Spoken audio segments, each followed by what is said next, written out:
I was 12 when my parents packed their bags. They kissed my sister on the forehead, promised her the world, and handed me to a social worker like I was a stray cat they couldn't feed anymore. No tears, no hesitation, just a quick, cold goodbye. "Be good," my father muttered. Then they turned, hand in hand with my sister, off to chase dreams of fame and money. That was the last memory I had of them as parents.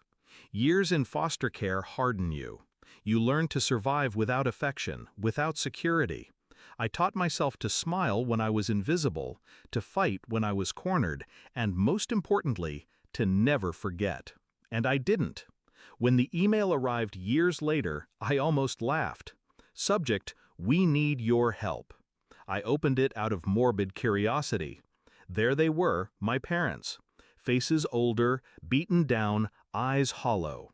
Their business had collapsed. The travel had stopped. The sister they had crowned as their golden child had moved overseas and cut ties. They had nothing. And suddenly, I was useful again. At first I ignored them. But then the calls began. Unknown numbers. Messages filled with guilt-laced pleas. "We were young and stupid. You're still our child. We need you." Need. That word lingered.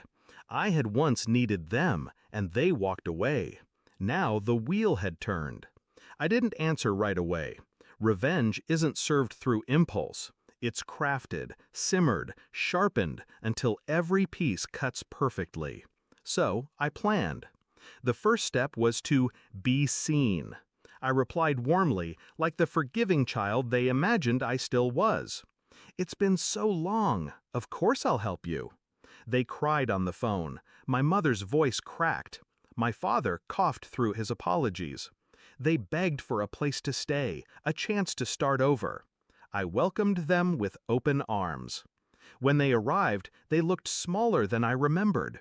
Poverty had stripped them of arrogance.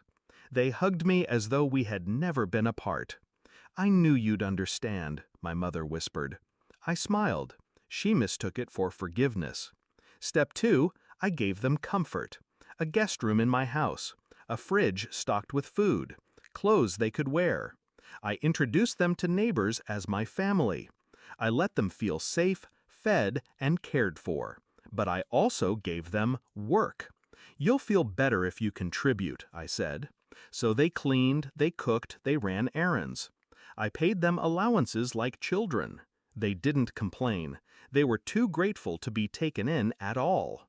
They thought they were rebuilding trust.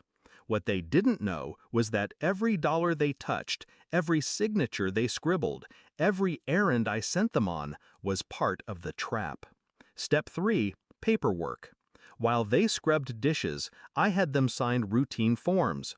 Rental agreements, job applications, bank authorizations. They didn't read. Why would they? They trusted me now, their savior. But in reality, those signatures bound them to debts they didn't understand. Credit cards, utility bills, rental contracts, all under their names, none under mine. And slowly, I moved money around. Small, deliberate transfers. Enough to sink them, not enough to raise suspicion.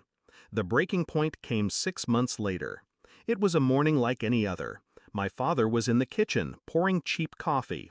My mother was folding laundry. That's when the knock came. 3 men in suits. Debt collectors. "Mr. and Mrs. Reyes?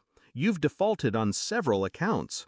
Confusion. Panic. My father stammered. My mother looked at me. "What's happening?" I sipped my tea. Calm. Silent. Watching. The men laid the folders on the table, each one stamped "Final Notice." And there it was, their signatures on every page. My mother's face drained of color. My father's hands shook. This must be a mistake." "No mistake," I finally said. My voice was soft, almost kind. "You signed everything. You've been living in my house, eating my food off money that wasn't yours. Now it's time to pay." Their eyes widened as the truth dawned. You did this," my father whispered. I leaned back, smiling faintly. "No, You did this. You left me once. I just gave you the same courtesy. The shouting came next. My mother pleaded. My father cursed. They demanded mercy.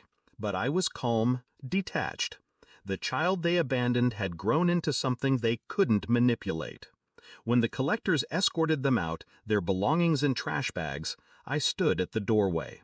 My mother looked back, tears streaking her face. Please, we're your parents. I met her gaze. No, you were tourists. Parents don't abandon their child for convenience. And I closed the door. That night I sat alone at the table, the same spot they had signed their own ruin. I poured myself a glass of wine, letting silence fill the house. I didn't feel guilt, not even satisfaction, just balance. They taught me at 12 that love was conditional, that family was disposable. I returned the lesson with precision.